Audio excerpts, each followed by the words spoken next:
Time now for our Wall Street Week Daily segment. The host of Wall Street Week, David Westin, joining us as he does every day at this time. And David, a lot of focus right now on those IMF and World Bank meetings in Washington, and a lot of focus on China.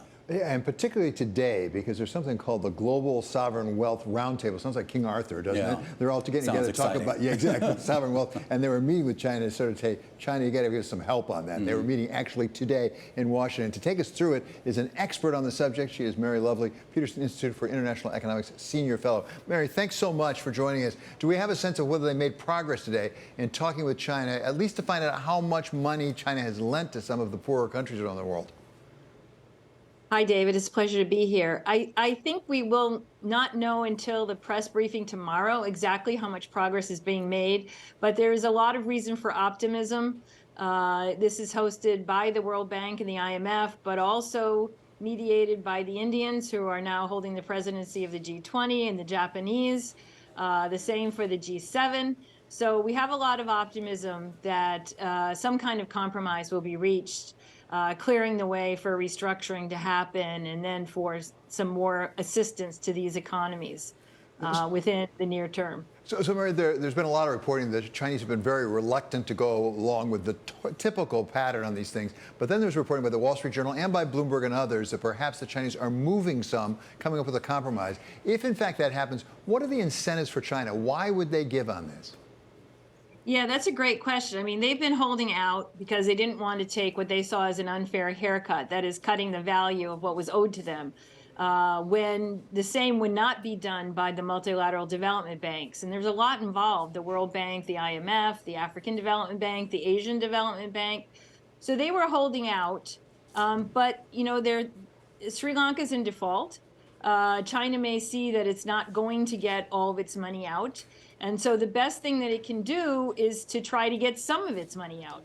So the reports are that China wants to ensure that grants and other forms of aid will be forthcoming once the restructuring is done, if they take the haircut. And so that would help to ensure that they would at least get out the reduced amount. So I think there is some financial incentive there.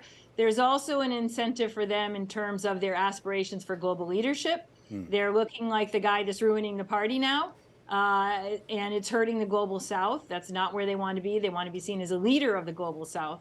So I think that there's both these political and economic dimensions to their decision. Well, I am curious, Mary, interesting about the ambitions to be a leader in this space. I mean, we are still talking about a country, at least when it comes to these negotiations, that is still kind of doing this from the sidelines. I mean, they're obviously not part of the more formal mechanisms that we would use for debt relief here. Is there any sense that that would change? It's not clear. I mean, we'll have to watch carefully what they say at tomorrow's briefing.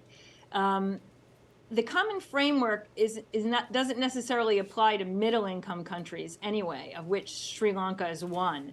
So we would have been somewhat in new territory anyway.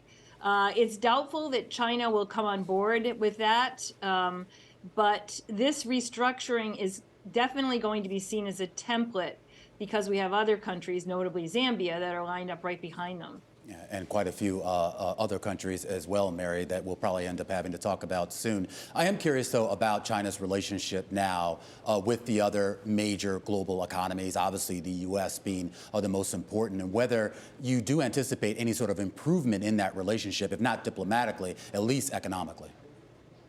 I think we're seeing some countries indirectly express discomfort with the U.S. rhetoric on decoupling, friendshoring, whatever you want to call it.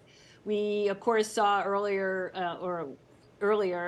this month, President Macron of France, visit to China, and the waves that created as he tried to, what seems to be, create some space between France, at least, if not the whole EU, and U.S.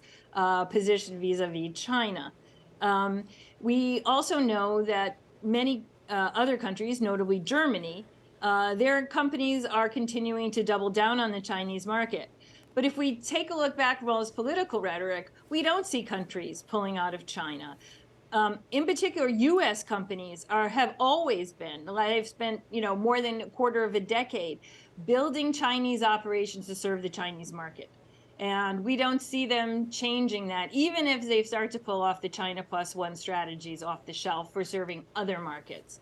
So, we are seeing some pushback on this decoupling or de-risking, whatever you want to call it. U.S. Has sometimes kind of hedged the bet, but we clearly are seeing the Europeans using the term de-risking. That term was used today by the Deputy Prime Minister of Canada, which she talked about de-risking. So I think we're sort of groping towards something that might be possible in a world in which these economies are highly integrated. Mary, it might be something possible. Is this something that the Biden administration will like? Because President Biden came to power saying that he really wanted to bring our economic allies with us to try to get China to change its behavior on national security, but also in economic spheres. If in fact China is so tightly woven with Germany, with France, is that going to mean something for President Biden's ability to deliver on his promise? Well, it definitely does, David. But I think what we're seeing is that we're seeing our allies agree on certain things that they see as essential for their security. So critical minerals, for example, has very rapidly moved to the top. EV batteries, semiconductors. These are items that were flagged earlier in the Biden administration's tenure as part of the early executive review of critical supply chains. Where we're going to see pushback is outside of those items. And there we're not so much talking about American companies operating in China or German companies operating in China. It's Chinese domestic companies that serve the US market, or other subcontractors, so other foreign companies that are operating in China, such as Taiwanese companies, which we already know are heavily involved not only in semiconductor supply chains, but also smartphone supply chains. The question is, how is our administration, the Biden administration, going to line up on those items? Are we going to get any guidance from them on which products they're going to want to see, let's say, de-risk or see reduced reliance on China? Which sectors, which partners do they want to see those moving to? These are some of the questions we're asking as we're looking at these negotiations that are happening in the Indo-Pacific.